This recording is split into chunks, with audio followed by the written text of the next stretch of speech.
Welcome back. So we're doing a deep dive into this report, The Measured Pulse of Retail October. And I've got to be honest, I have a bone to pick with the whole narrative out there. Oh, yeah. Yeah, everyone keeps saying the consumer is gloomy, they're under pressure. But I'm looking at the headline numbers here, hmm and U.S. retail sales actually went up in October. The register is ringing. hmm So my question is, are we just inventing a crisis here, or am I missing something pretty big?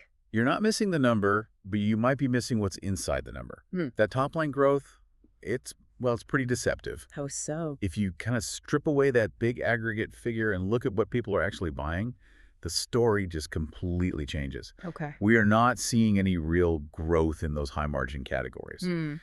Consumer electronics, branded clothes, Mm. all that stuff is basically flatlining. So where is the money coming from then? It's almost entirely churning in essential goods. Hmm. So spending on groceries is up, and health and personal care is holding steady.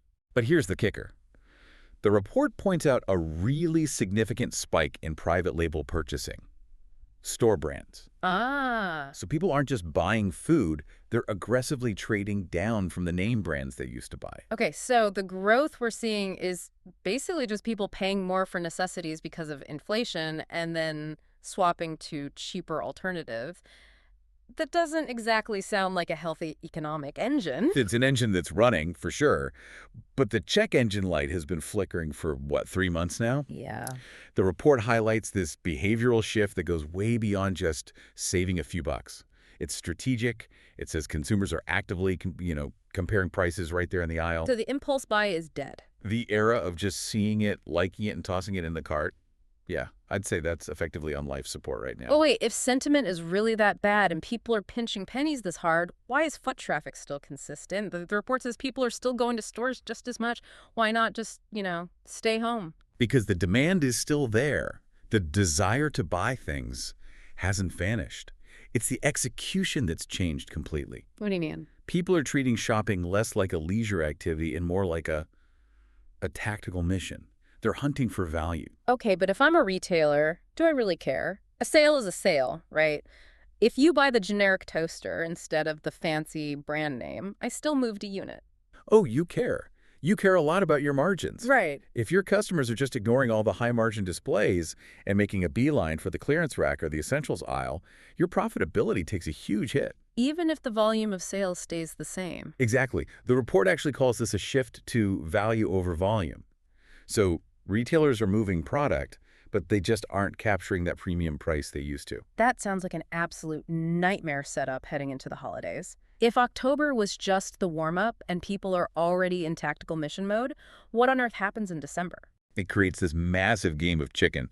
Retailers are sitting on all this inventory they expect it to move at full price. But the consumer has proven that they're more than willing to wait. So the outlook is... It's mixed, which is really just a polite way of saying retailers are terrified of an inventory glut. If they don't discount early and aggressively, consumers might just wait them out entirely. or just not buy the nice-to-haves at all. Exactly right. Yeah. The report's term is that the consumer is proceeding thoughtfully. They'll support growth, but it's going to be on their terms. It's a complete standoff between the retailer's need for profit and the consumer's patience. It really makes you wonder if this is just a cyclical dip or something bigger. Thoughtful and selective just becomes the default setting for the American shopper from now on. That whole volume-based retail model that we've seen for the last 20 years might just be broken. That's the real long-term question, isn't it? If efficiency permanently replaces excess, the economy looks very, very different on the other side of this. Something to think about the next time you find yourself putting that name brand item back on the shelf. Thanks for listening, and we'll see you on the next